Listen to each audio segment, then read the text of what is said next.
Déjame hacerte una pregunta. ¿Cuál es la materia más rebelde del universo?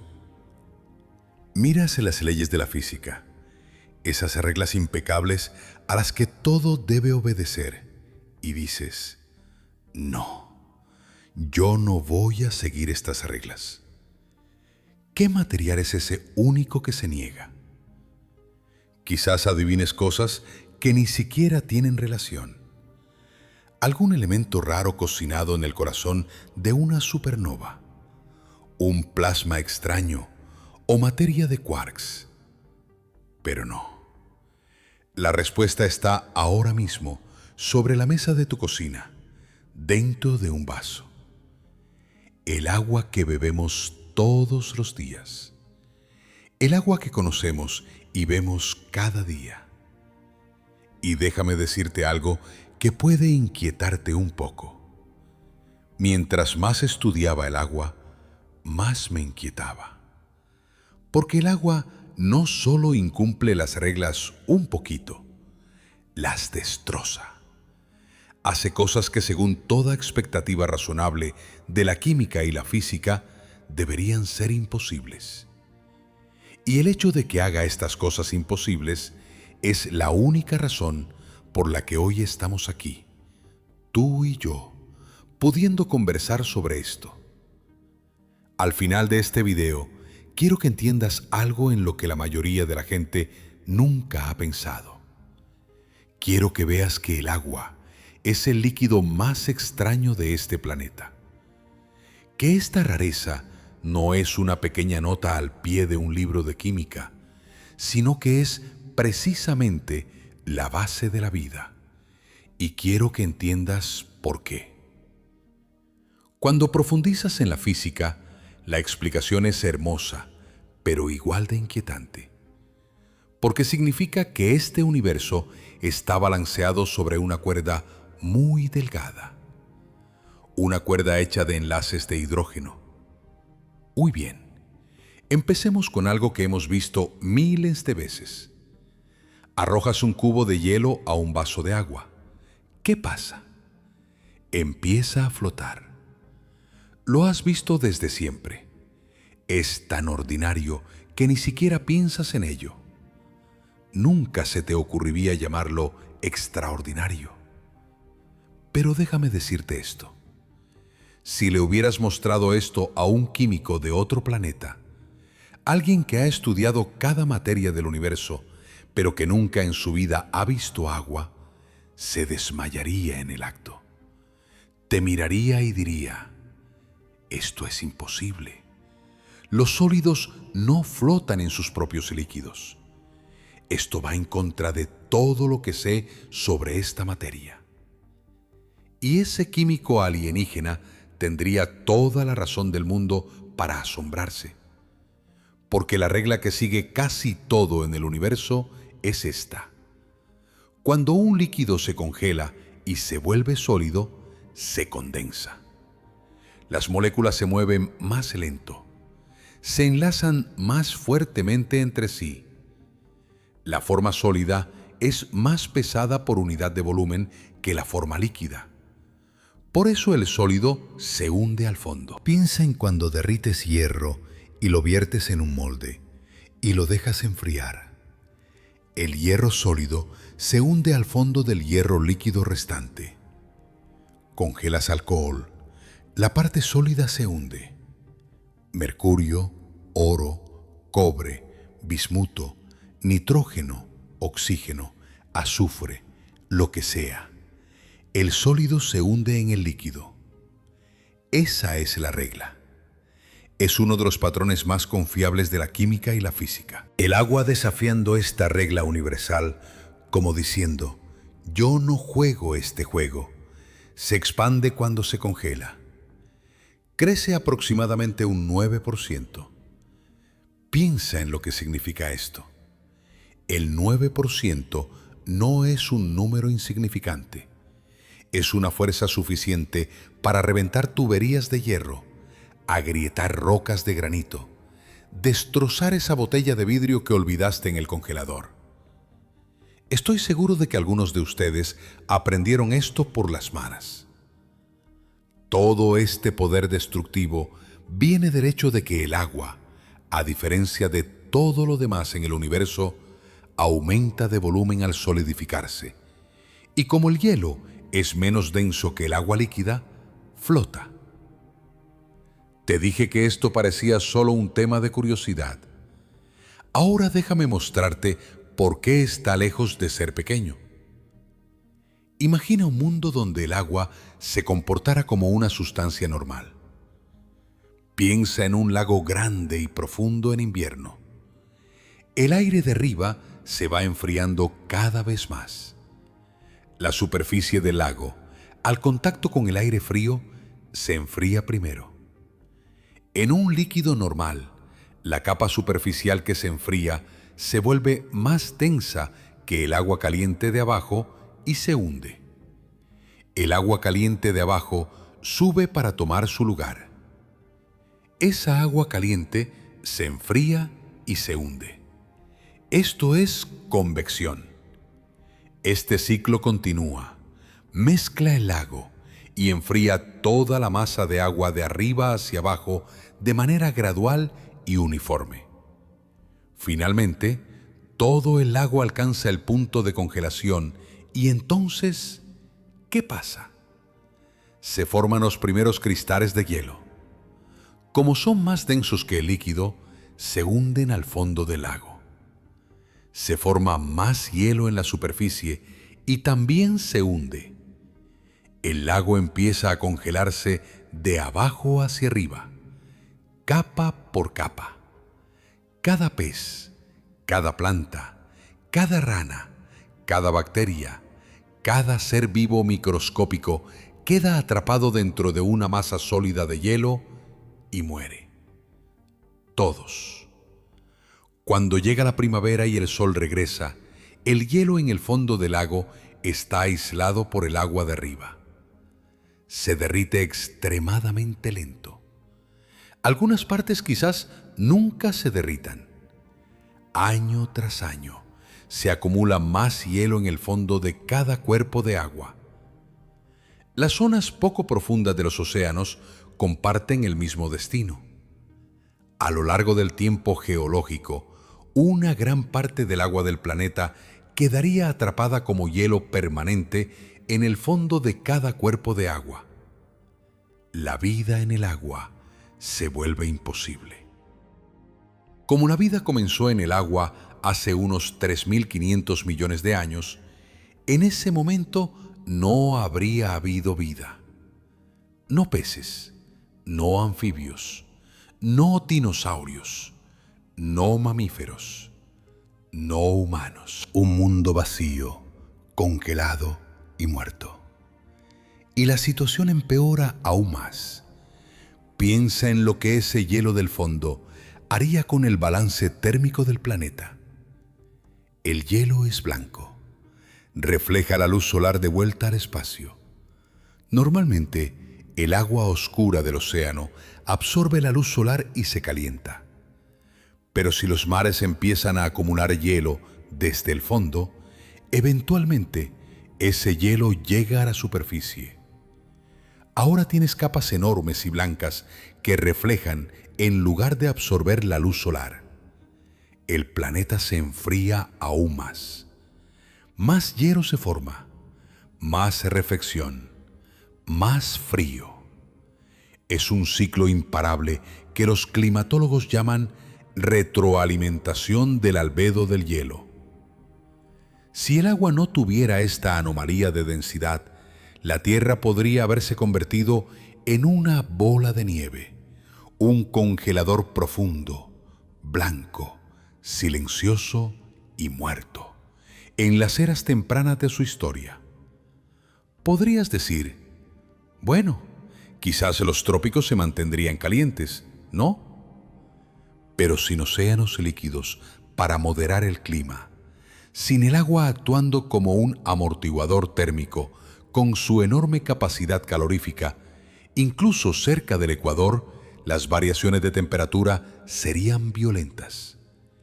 Y sin agua líquida para disolver y transportar nutrientes, no quedaría ningún entorno donde la química de la vida pudiera funcionar. No hay entorno, no hay disolvente, no hay vida. Así que esta única rareza, el hecho de que el hielo flote, no es solo un tema de curiosidad. Es probablemente la propiedad física más importante que tiene cualquier sustancia en la Tierra. Y todo se debe a que el agua se niega a obedecer las reglas. Pero el agua no termina su rebeldía aquí. Aquí vienen las verdaderas, y son tan inteligentes que casi parecen planeadas. Cuando enfrías el agua hasta los 4 grados, se condensa como un líquido obediente. A los 4 grados, el agua alcanza su máxima densidad. Este es su punto más pesado, y luego sucede algo muy extraño. Si sigues enfriando el agua de 4 grados hacia 0, en lugar de seguir encogiendo, el agua empieza a expandirse. Se vuelve más ligera. Cuanto más fría está por debajo de los 4 grados, menos densa se vuelve. ¿Ves lo que hace esto?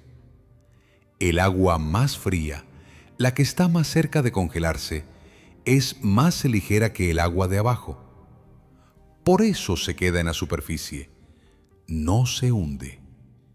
El agua cálida y densa a los 4 grados se hunde al fondo y se queda ahí.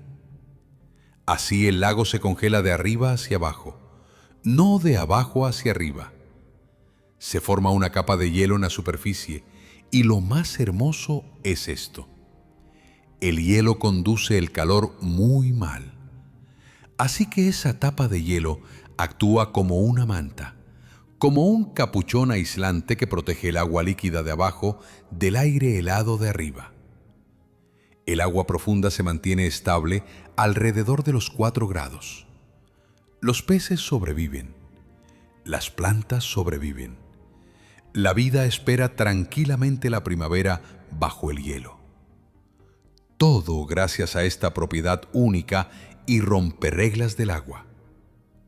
Si esto no te deja asombrado, es que no he hecho bien mi trabajo. Ahora podría decir: está bien, el agua solo tiene una cosa rara, interesante, pero quizás es solo una coincidencia. Pero no es solo una cosa. El asunto del hielo flotando es solo el primer ítem de una serie de anomalías. Vayamos por las acusaciones. Hablemos de la ebullición. Esta verdad probablemente debería inquietarte más de lo que lo hace. El agua hierve a los 100 grados. Lo sabes. Todo el mundo lo sabe. Pero, ¿alguna vez pensaste en lo absurdo que es este número? El agua es una molécula diminuta. Un oxígeno y 2 átomos de hidrógeno, H2O. El peso molecular es solo 18. Esa es una cifra realmente baja. Ahora miremos la familia del oxígeno en la tabla periódica, el grupo 16. Justo debajo del oxígeno, en este grupo, están el azufre, el selenio y el telurio. Cada uno de estos también se combina con hidrógeno, igual que el agua. El azufre te da sulfuro de hidrógeno, que huele a huevo podrido.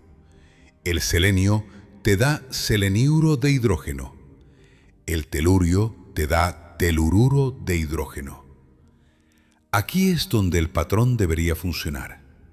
El sulfuro de hidrógeno hierve a menos 60 grados. El seleniuro de hidrógeno a menos 42 grados. El telururo de hidrógeno a menos 2 grados. ¿Ves la tendencia, verdad? A medida que las moléculas se vuelven más pesadas, hierven a temperaturas más altas. Esto tiene mucho sentido, porque las moléculas más pesadas tienen más electrones, lo que significa fuerzas de dispersión de London más fuertes, es decir, más pegajosidad. Ahora, si extiendes esta tendencia hacia el miembro más ligero de la familia, el que tiene el menor peso molecular, el agua, esperarías que el agua hierva a -70 o -80 grados. Es decir, el agua debería ser gas a temperatura ambiente. Pero el agua hierve a 100 grados. No solo está fuera de la tendencia, está jugando en otra liga por completo. La diferencia entre lo esperado y lo real es aproximadamente 170 grados. Ese no es un pequeño margen de error. Es una discrepancia enorme entre teoría y realidad. Si predijeras que un edificio tendría 2 pisos y resultara tener 50, dirías que hay un error enorme en tu predicción o que algo muy extraordinario está pasando en ese edificio. Y esto no solo aplica para la familia del grupo 16. ¿Ves el mismo patrón en los hidruros de nitrógeno y flúor? El amoníaco y el fluoruro de hidrógeno tienen puntos de ebullición anormalmente altos comparados con sus primos más pesados. El patrón es el mismo. El miembro más ligero de cada familia tiene su punto de ebullición disparado locamente. Cuando el hidrógeno se empareja con oxígeno, nitrógeno o flúor, sucede algo especial. Y esa cosa especial es el enlace de hidrógeno. Pero no me apresuro. Llegaremos ahí. Entonces, piensa en lo que esto significa. Si el agua hirviera donde la química dice que debería, en los -80 grados, no habría agua líquida en la superficie de la Tierra. No a temperatura ambiente. Quizás solo podría existir en los cráteres más fríos de los glaciares polares. No habría océanos, no habría lluvia, no ríos, no lagos, no nubes, no niebla, no rocío, nada de eso. Y nosotros, que somos aproximadamente 60% agua, definitivamente no existiríamos. Algo hace que las moléculas de agua se aferren entre sí con una terquedad extraordinaria y lógica. Algo hace que el agua tenga un punto de ebullición absurdamente alto para una molécula de su tamaño. Guarda este pensamiento en un rincón de tu mente. Ahora hablemos del calor. Supón que pones una olla de agua en la estufa. Enciendes el fuego, esperas, esperas y esperas un poco más. El agua tarda mucho en hervir, ¿verdad? Mucho más de lo que esperas. Hay una razón para esto. El agua tiene una capacidad calorífica específica extrañamente alta. En lenguaje sencillo, esto significa que el agua es un glotón insaciable de energía. Le bombeas calor al agua, pero su temperatura sube lentamente, a regañadientes, como si estuviera absorbiendo toda esa energía y escondiéndola en alguna parte. Déjame hacerte una comparación. Toma la misma masa de hierro. Dale la misma cantidad de calor. La temperatura del hierro sube aproximadamente 10 veces más rápido que la del agua. Calentar hierro es fácil.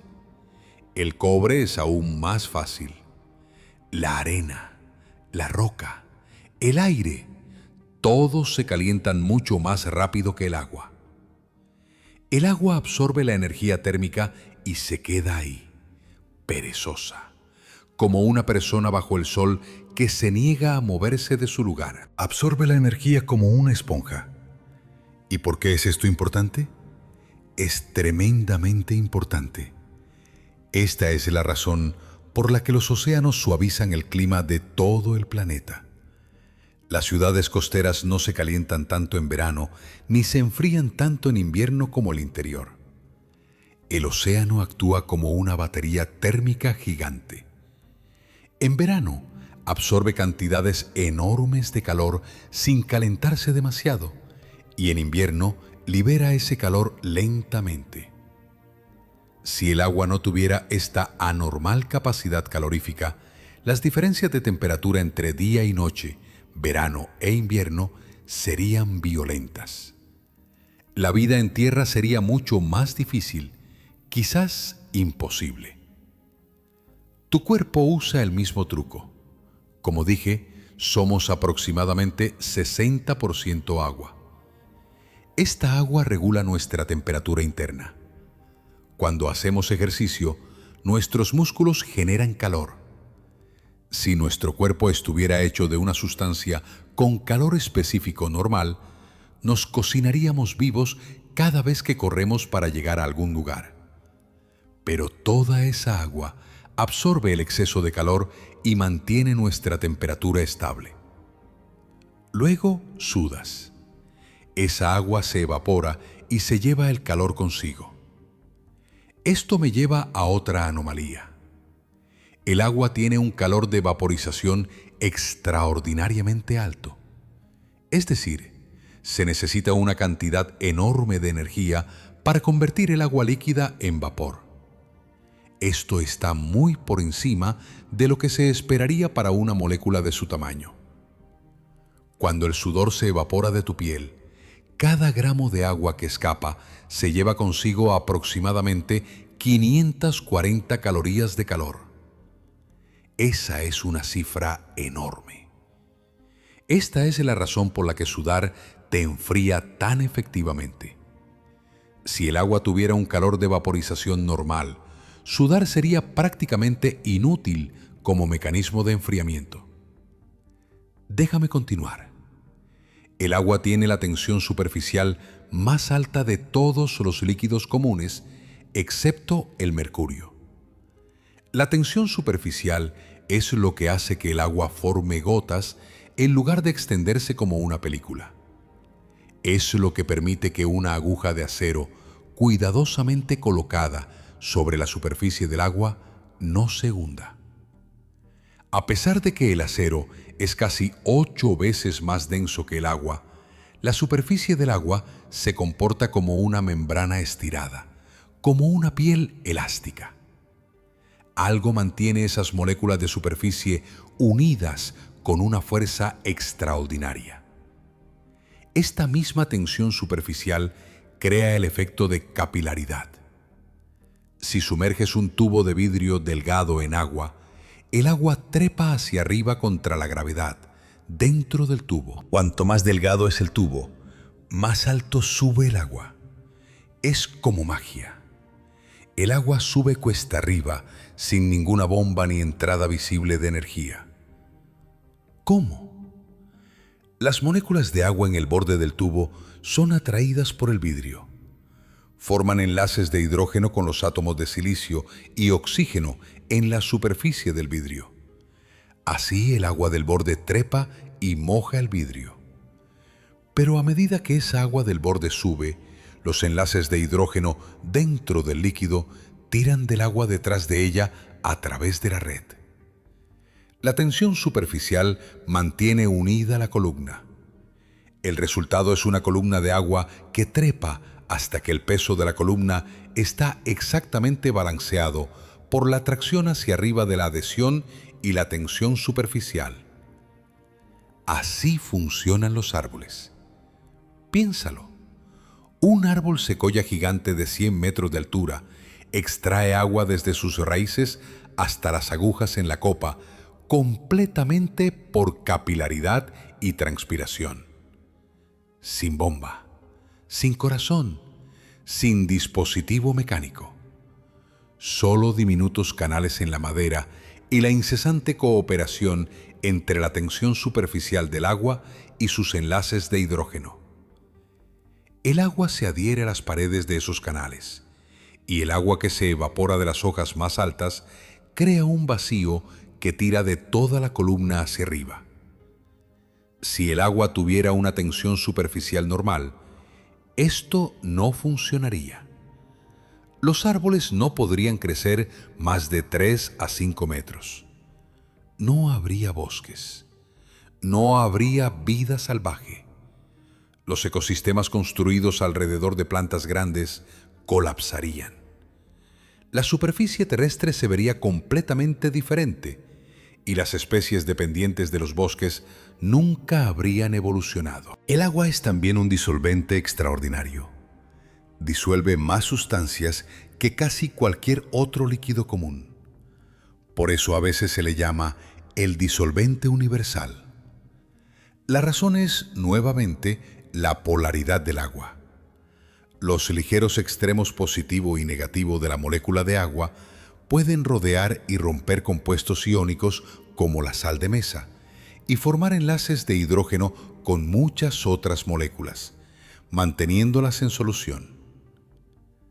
La bioquímica dentro de tus células depende completamente de la asombrosa capacidad del agua para disolver y transportar moléculas de una increíble variedad. Ahora hagamos un balance. Aquí están las pruebas claras de cómo el agua rompe las reglas. Se expande al congelarse. Hierve a una temperatura absurdamente alta. Tiene una capacidad calorífica específica extrañamente alta. Tiene un calor de vaporización extrañamente alto. Tiene una tensión superficial extrañamente alta. Es un disolvente anormalmente bueno. Y cada una de estas anomalías es esencial para la vida en la Tierra. Ahora viene la pregunta que todo físico con autoestima debería hacerse. ¿Hay una sola explicación para todo esto o necesitamos 6 explicaciones diferentes? Aquí está lo hermoso del asunto. Hay una sola explicación, un solo mecanismo subyacente a todo este comportamiento extraño: el enlace de hidrógeno. Déjame explicarlo cuidadosamente, porque se merece ser entendido bien. Una molécula de agua tiene forma de boomerang. El átomo de oxígeno está en la esquina y 2 átomos de hidrógeno se extienden hacia afuera en un ángulo de aproximadamente 104,5 grados. No es una línea recta, está doblada y esta curvatura es crítica. Ahora, el oxígeno es un átomo muy avaro de electrones. Los químicos llaman a esto alta electronegatividad. Entre los elementos comunes, solo el flúor es más electronegativo que el oxígeno. Esto significa que el oxígeno tira de los electrones compartidos en los enlaces hacia sí mismo. Se apropia de la nube electrónica. Esto deja los extremos de hidrógeno de la molécula empobrecidos electrónicamente, ligeramente positivos, mientras que el extremo de oxígeno queda rico en electrones, ligeramente negativo. La molécula de agua es una molécula polar. Es como un imán diminuto, con un polo positivo y uno negativo. Cuando muchas de estas moléculas polares se juntan, el hidrógeno positivo de una molécula siente una atracción por el oxígeno negativo de una molécula vecina. A esta atracción la llamamos enlace de hidrógeno. Ahora espera. Debo ser cuidadoso aquí, porque el nombre es engañoso. El enlace de hidrógeno no es un enlace químico normal. El enlace covalente que mantiene unidos los átomos dentro de una sola molécula de agua es muy fuerte. Romperlo requiere mucha energía. Un enlace de hidrógeno es aproximadamente 1/20 parte de la fuerza de un enlace covalente. Es relativamente débil, pero es mucho, mucho más fuerte que las fuerzas de Van der Waals ordinarias que mantienen unidas a la mayoría de los otros líquidos. El enlace de hidrógeno está en una categoría intermedia. No es tan fuerte como un enlace real, pero es 10 a 100 veces más fuerte que esas fuerzas frágiles que sostienen otros líquidos. Y lo que hace especial al agua es esto: cada molécula de agua puede formar no uno, no dos, sino exactamente 4 enlaces de hidrógeno al mismo tiempo. 2 como donadores a través de sus propios hidrógenos y 2 como aceptores a través de los pares de electrones no compartidos en su oxígeno. 4 enlaces por molécula.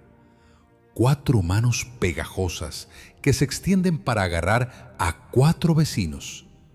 Y esos vecinos hacen lo mismo. Cada uno agarra a otros 4 y ellos a otros 4.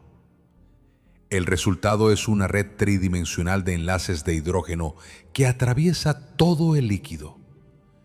Cada molécula está conectada a sus vecinos y esos vecinos a sus propios vecinos.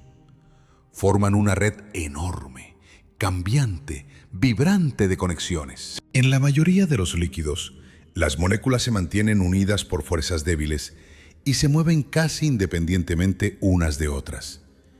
En el agua existe esta red, este sistema de andamiaje, y esto le da al líquido una estructura interna y cohesión inusuales.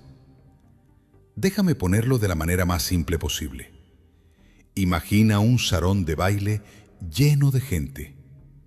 En un líquido normal, el baile es aleatorio. La gente deambula, choca ligeramente entre sí y se separa. Hay una atracción leve. Prefieren estar en el salón que afuera. Pero nadie realmente sostiene a nadie. Eso es un líquido normal. En el agua, el baile es muy diferente. En el agua, cada persona está tomada de las manos con 4 personas en todo momento. Estás conectado. Toda la habitación está interconectada. Si alguien intenta sacar a un bailarín del salón, no puede simplemente llevárselo. Primero debe romper 4 apretones de manos. Y cuando un apretón se rompe, la mano libre del bailarín inmediatamente agarra la mano de otra persona.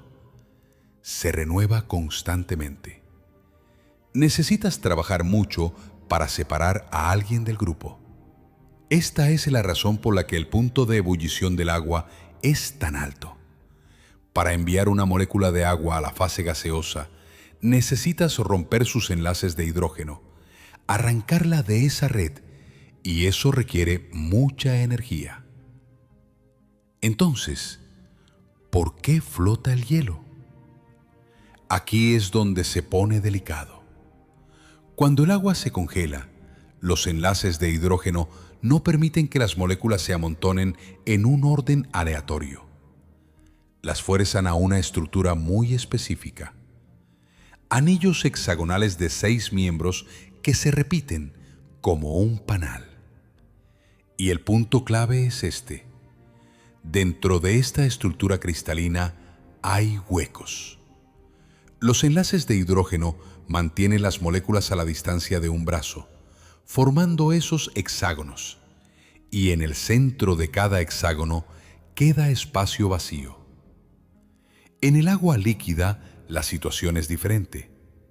En cualquier momento, algunos enlaces de hidrógeno están rotos. Las moléculas pueden empujarse entre sí, girar y deslizarse una al lado de la otra. Llenan esos huecos. De hecho, las moléculas en el agua líquida están más cerca entre sí que en el hielo. Por lo tanto, el agua líquida es más densa que el hielo, porque a pesar de ser más caliente y caótica, ha empaquetado sus moléculas más apretadamente. El orden crea espacio vacío. El caos llena ese vacío. Esta es la razón por la que flota el hielo, y encuentro esto poético. La estructura cristalina rígida del hielo es más abierta y espaciosa que el caótico revolcón del agua líquida. El sistema se vuelve más ligero. El caos lo vuelve más pesado. Es exactamente lo contrario de lo que tus intuiciones te dirían. En cuanto a la alta capacidad calorífica, los enlaces de hidrógeno actúan como pequeños amortiguadores, como pozos de energía.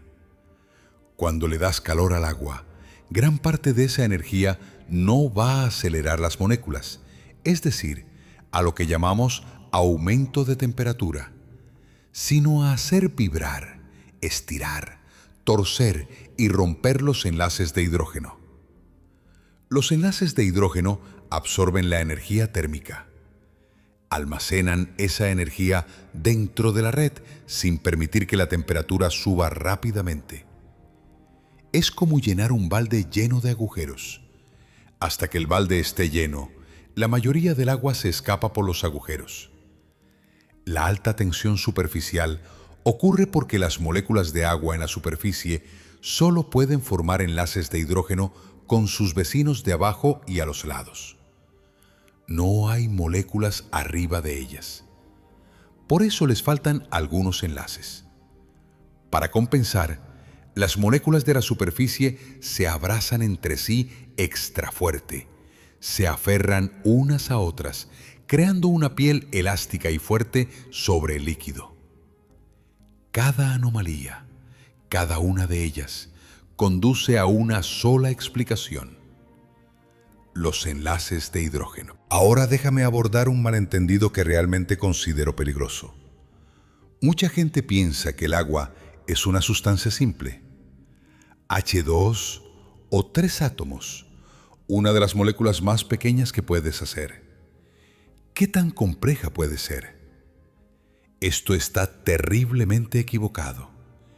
El agua es uno de los líquidos más complejos y menos comprendidos en todo el mundo científico. No exagero. Hay conferencias científicas enormes dedicadas solo al estudio del agua. Hay investigadores que han dedicado 30 o 40 años de su vida a entender la estructura interna del agua líquida y honestamente admiten que aún no han terminado. Hay un sitio web mantenido por un científico en Londres que cataloga las propiedades anormales conocidas del agua. La última vez que lo revisé, había más de 70 ítems en la lista. 70 reglas diferentes que rompe una molécula que debería ser simple. El problema es la red de enlaces de hidrógeno.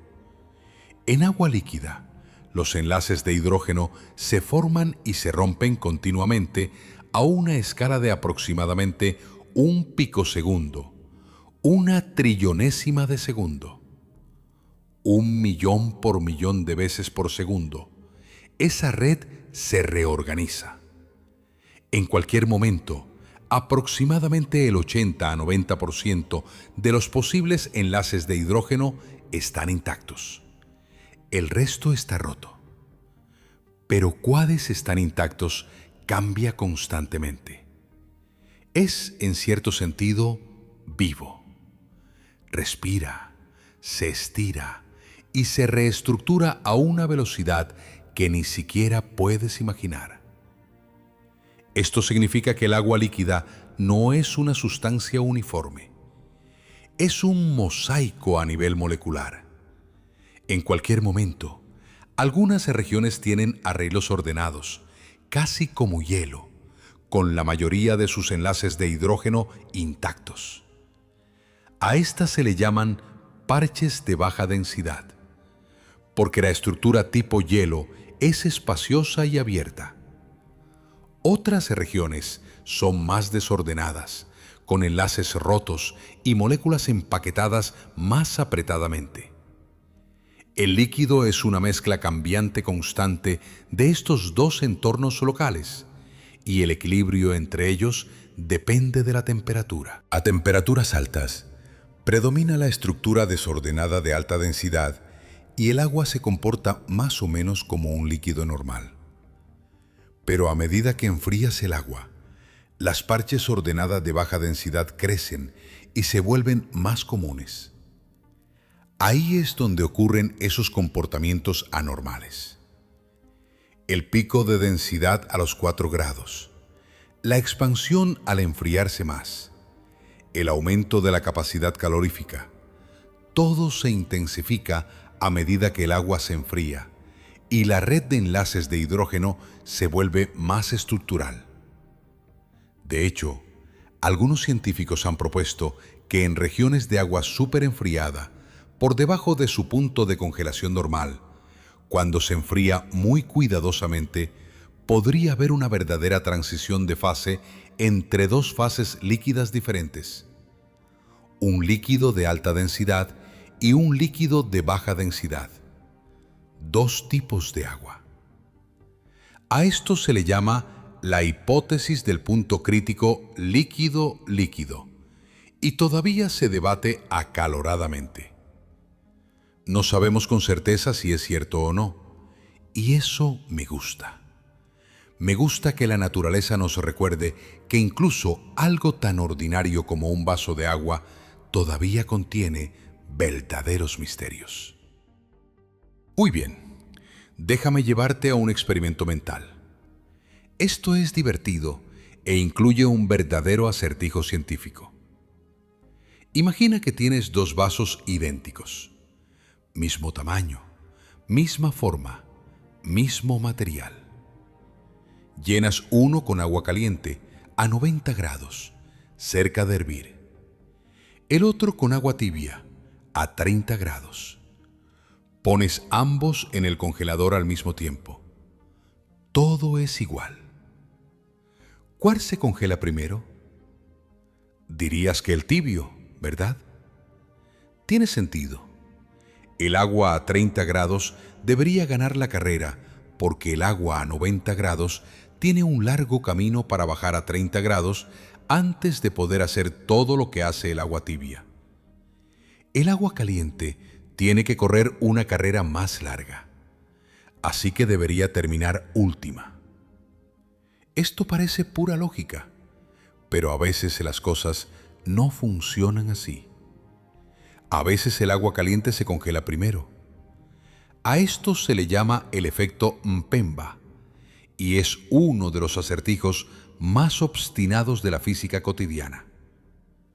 Toma su nombre de Erasto Mpemba, un estudiante tanzano que a principios de los años 60 estaba haciendo helado en clase de cocina.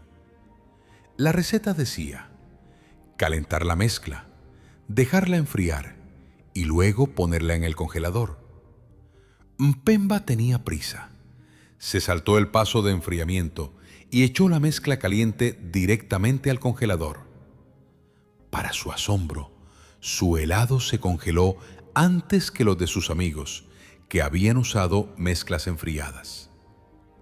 Le preguntó a su maestro por qué. El maestro dijo: eso es tu física de Mpemba, no física universal. Es un intento maravilloso de silenciarlo, pero una actitud científica terrible. Muestra el peligro de estar demasiado seguro de cómo funciona el mundo. Mpemba no se rindió. Y lo que me encanta de esta historia es que él solo era un estudiante. No tenía laboratorio, no tenía presupuesto. Solo tenía curiosidad y terquedad, que son las dos herramientas más importantes en la ciencia. Cuando el profesor de física, Dennis Osborne, visitó su escuela, Mpemba le hizo la pregunta. Osborne era lo suficientemente sabio y honesto para no reírse. Fue a su laboratorio y probó esto. Colocó recipientes de agua a diferentes temperaturas en el congelador.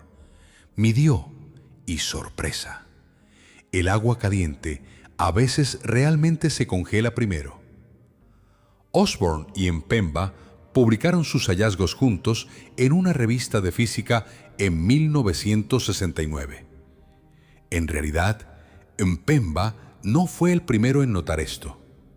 Aristóteles lo mencionó alrededor del 340 a.C. Francis Bacon y René Descartes también. Pero nadie había hecho un experimento adecuado hasta que ese niño en Tanzania exigió ser tomado en serio. Ahora Esto parece ir contra el sentido común. Parece ir contra la termodinámica. Para ser honesto, algunos experimentos muy cuidadosos no han podido replicar el efecto Mpemba. Algunos investigadores han publicado artículos argumentando que es un espejismo, el resultado de variables como evaporación, diferentes corrientes de convección, gases disueltos o el comportamiento del termostato del congelador. Un estudio muy meticuloso, hecho hace unos 20 años, concluyó con pesar que no había buena evidencia de que este efecto existiera bajo condiciones controladas. Aún así, otros experimentos sí observan el efecto y se han propuesto varias explicaciones teóricas. Algunas son bastante razonables. Una explicación involucra la evaporación. El agua caliente se evapora más rápido. La cantidad total de agua en el recipiente disminuye y menos agua se congela más rápido. Simple, pero esto solo explica parte del efecto. Otra involucra la convección. En agua caliente, las diferencias de temperatura son mayores, por lo que la transferencia de calor es más fuerte, y esto puede dispersar el enfriamiento más rápido. Pero desde mi perspectiva, la explicación más fascinante nuevamente involucra los enlaces de hidrógeno. Cuando calientas el agua, no solo aceleras las moléculas, también cambias la estructura de la red de enlaces de hidrógeno. Rompes enlaces, reorganizas clústeres, alteras la distribución de enlaces de hidrógeno fuertes y débiles. Hay evidencia de que el agua caliente tiene una configuración diferente de agregación de enlaces de hidrógeno que el agua fría, y que algunas de estas configuraciones en realidad sirven como mejores semillas para la formación de cristales de hielo. Déjame repetir esto porque es muy importante.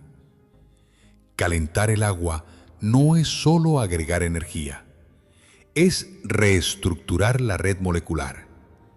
Y cuando enfrías esa agua reestructurada, puede encontrar un atajo hacia la cristalización. Un camino que el agua tibia no puede encontrar. En cierto sentido, un vaso de agua recuerda de dónde vino. No de manera mística, sino física, estructural, molecular. La disposición de los enlaces de hidrógeno porta información sobre la historia térmica del agua, y esta información puede afectar cómo se comporta cuando se enfría. Esto no es ciencia establecida, sean claros. Todavía no tenemos una explicación definitiva y universalmente aceptada para el efecto Mpemba. Continúa siendo uno de esos recordatorios vergonzosos, pero hermosos, de que incluso el líquido más común no lo entendemos completamente.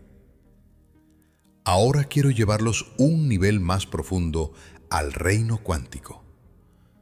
Porque todo lo que he contado hasta ahora ha sido sobre moléculas, enlaces, estructuras y energías. Física que incluso Newton reconocería. Pero el agua también tiene secretos cuánticos. Y es aquí donde las cosas se vuelven realmente extraordinarias. Recuerden el enlace de hidrógeno, el oxígeno en una molécula, el oxígeno en la vecina y en el medio un átomo de hidrógeno. El átomo de hidrógeno es en realidad un protón con un electrón girando alrededor. El protón es el núcleo. Ahora, este protón se sienta en un paisaje de energía con dos pozos. Un pozo cerca de su propio oxígeno. El otro cerca del oxígeno vecino en el otro extremo del enlace de hidrógeno. La física clásica dice que el protón se queda en su pozo. No tiene energía para superar la barrera entre los dos pozos. Pero la mecánica cuántica cambia todo aquí. Los protones son muy ligeros Y la mecánica cuántica nos dice que las partículas ligeras no son solo partículas, sino también ondas. Tienen probabilidades de estar en diferentes lugares. Y una partícula ligera que encuentra una barrera de energía delgada puede hacer algo que no tiene explicación en la física clásica. Puede atravesar la barrera, incluso sin tener energía para saltar por encima. Esto es el tunelamiento cuántico. Saben que funciona para electrones. Es la base de los diodos de túnel. Pero los protones son aproximadamente 2000 veces más pesados que los electrones. Es mucho más difícil para ellos hacer tunelamiento. La probabilidad de tunelamiento disminuye exponencialmente con la masa de la partícula. Así que podrían pensar que los protones son demasiado gordos para tunelar. Pero en el agua y el hielo, esto sí sucede. Los protones atraviesan la barrera del enlace de hidrógeno, teletransportándose de un lado a otro. La razón es muy delicada. La barrera es delgada. Solo aproximadamente un ángstrom, una 10.000 millonésima parte de un metro. Y aunque los protones son pesados comparados con los electrones, siguen siendo muy ligeros comparados con un átomo de oxígeno. Son el núcleo más ligero que existe, lo suficientemente ligeros para que la mecánica cuántica pueda agarrarse. Y en el hielo, las cosas se vuelven aún más sorprendentes. En el hielo, donde las moléculas están bloqueadas en esa estructura rígida de hexágonos, el tunelamiento no ocurre en solo un protón. Si fuera así, sería simple. No. Los experimentos muestran que en los anillos de 6 moléculas de agua, que son la unidad estructural básica del hielo, los 6 protones pueden tunelar todos al mismo tiempo. Todos intercambian posiciones simultáneamente en un movimiento cuántico coordinado, como un juego de anillos cuántico. Cada bailarín cambia de pareja al mismo tiempo y ninguno cruza el espacio entre ellos. ¿Por qué sucede esto? Porque si un solo protón tunelara solo, crearía un defecto en la estructura cristalina. El hielo rompería las reglas.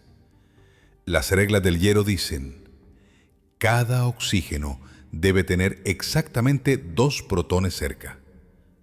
Si un solo protón salta, un oxígeno se queda con 3 protones y el otro con solo 1. Esto tiene un costo energético muy alto. Pero si los 6 protones de un anillo saltan juntos, las reglas del hielo se mantienen en todas partes. Nadie se queda con protones de más. Es la única manera de hacer esto sin pagar la penalización energética.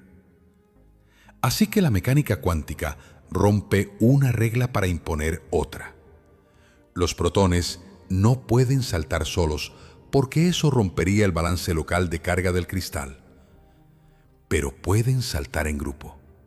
Y el tunelamiento en grupo es un efecto cuántico de muchos cuerpos. No es una sola partícula haciendo algo extraño, sino 6 partículas moviéndose en coordinación perfecta, enredadas cuánticamente.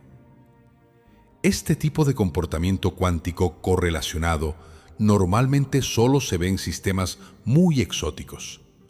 Superconductores, helio superfluido, cosas que ganan premios Nobel.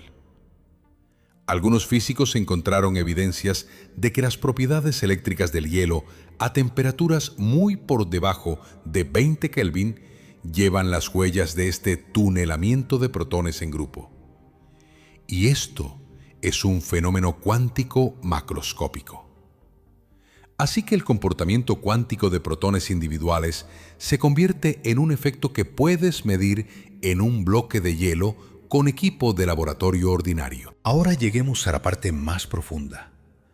Los protones son fermiones, obedecen el principio de exclusión de Pauli. Este principio dice que dos fermiones idénticos no pueden ocupar el mismo estado cuántico al mismo tiempo. Entonces, ¿cómo pueden tunelar juntos 6 protones? La respuesta propuesta es esta. Los protones se emparejan. Un par de protones puede comportarse como un bosón, y los bosones no obedecen el principio de Pauli. Los bosones pueden apirarse en el mismo estado. La condensación de bosones es exactamente lo que sucede en la superconductividad. Los electrones forman pares de Cooper y todos caen al mismo estado fundamental, creando resistencia eléctrica cero. Así que el hielo, a muy bajas temperaturas, muestra un parentesco profundo con la superconductividad. No en un sentido práctico. Nadie va a ser un superconductor basado en agua. Pero el mecanismo cuántico subyacente, fermiones formando pares bosónicos para exhibir comportamiento cuántico colectivo, es el mismo truco que la naturaleza usa en ambos casos. El universo es avaro con las ideas. Cuando encuentra un buen truco, lo usa una y otra vez en lugares que nunca esperarías. Ahora déjame decirte por qué todo esto importa más allá de la física. El agua, por lo que podemos ver, es el único líquido que tiene esta combinación particular de propiedades anormales. Otras sustancias tienen una o dos rarezas. El silicio y el germanio se expanden ligeramente al congelarse, pero ninguna tiene todo este paquete. Ninguna combina la anomalía de densidad, el punto de ebullición extraordinario, el alto calor específico, el alto calor de vaporización, la tensión superficial, las propiedades disolventes, los efectos cuánticos de los enlaces de hidrógeno, todo en un solo cuerpo. Y trataré de mostrarte que cada una de estas propiedades es esencial para la vida. Repasemos las conexiones una vez más. El alto punto de ebullición mantiene al agua líquida en el rango de temperatura de la superficie terrestre. Sin eso, no habría océanos. La anomalía de densidad evita que los lagos se congelen completamente en invierno.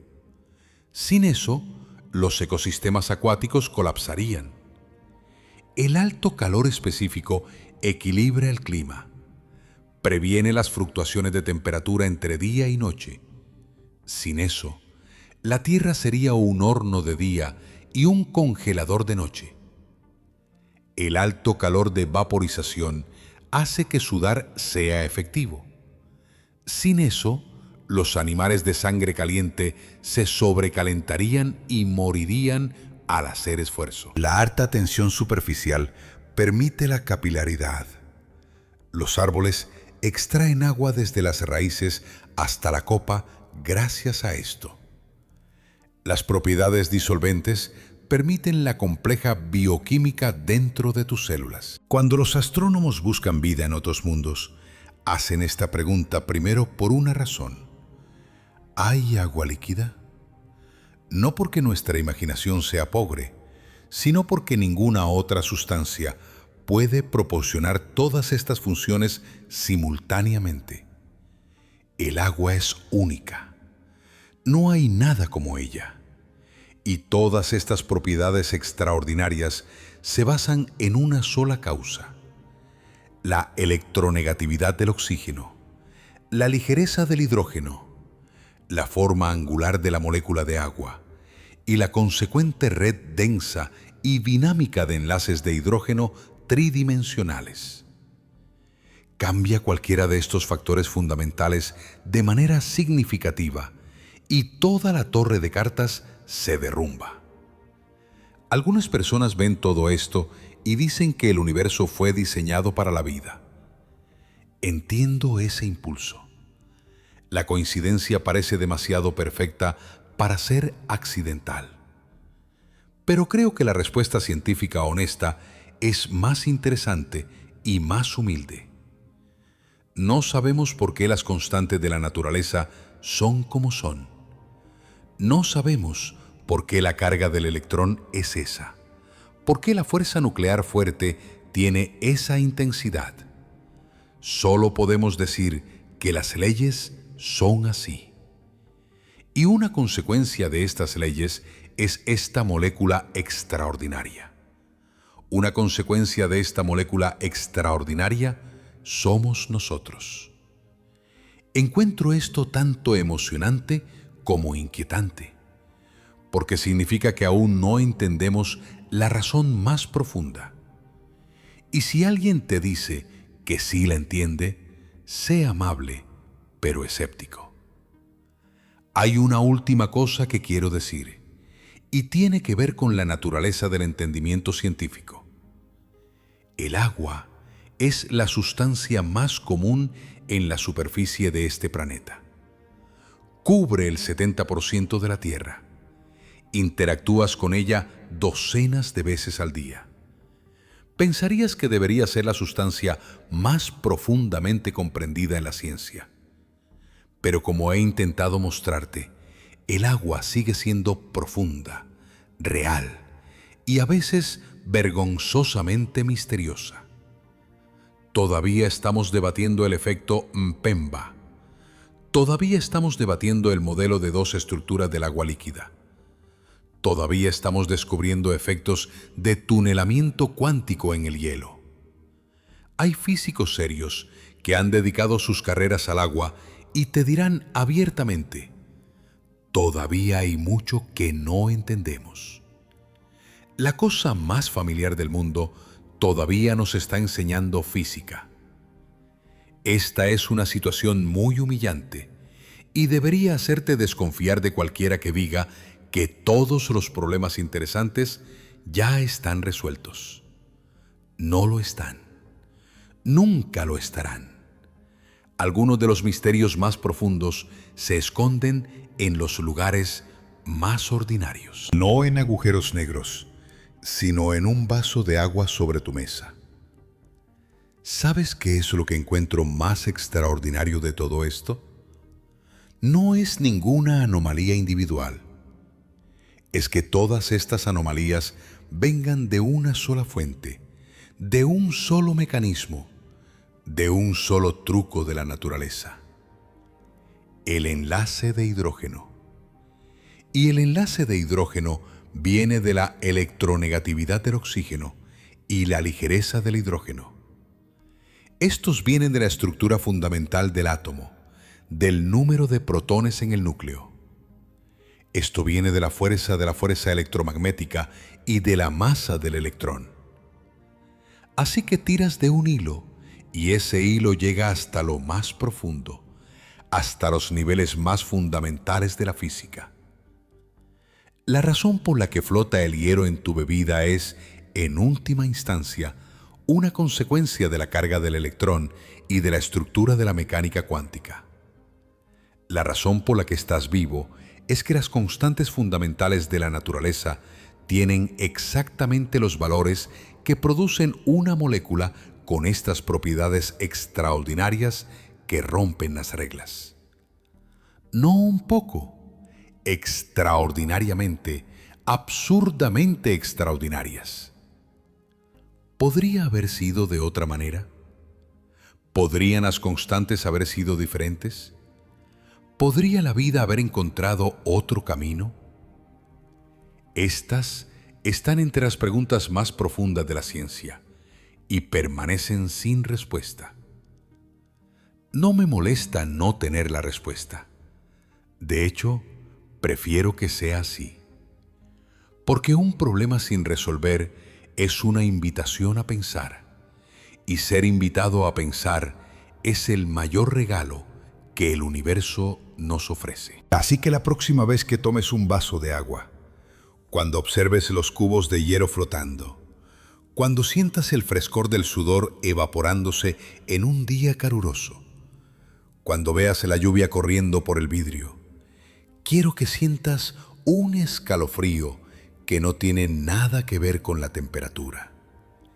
Siente esa extrañeza, siente esa profundidad, porque el agua, la sustancia más simple, más familiar, más esencial que tocarás, es una rebelde, una insurrecta que desafía las leyes de la física. Y sin esa rebelión, tú no estarías aquí para preguntarte sobre estas cosas. Ahora mi pregunta para ti, y realmente me interesa saber qué piensas. Si el agua obedeciera todas las reglas normales, si se encogiera al congelarse, si hirviera a menos 80 grados, si tuviera un calor específico normal, ¿crees que la vida habría encontrado otro camino? ¿Habría inventado la química otra molécula milagrosa? ¿O el universo permanecería oscuro, silencioso y vacío? Gracias por escucharme hasta aquí. Mis estimados amigos, si esta historia extraordinaria del agua y los lazos invisibles del universo te interesó, puedes apoyar este viaje dándole me gusta al video y suscribiéndote al canal. Nos vemos en el próximo video.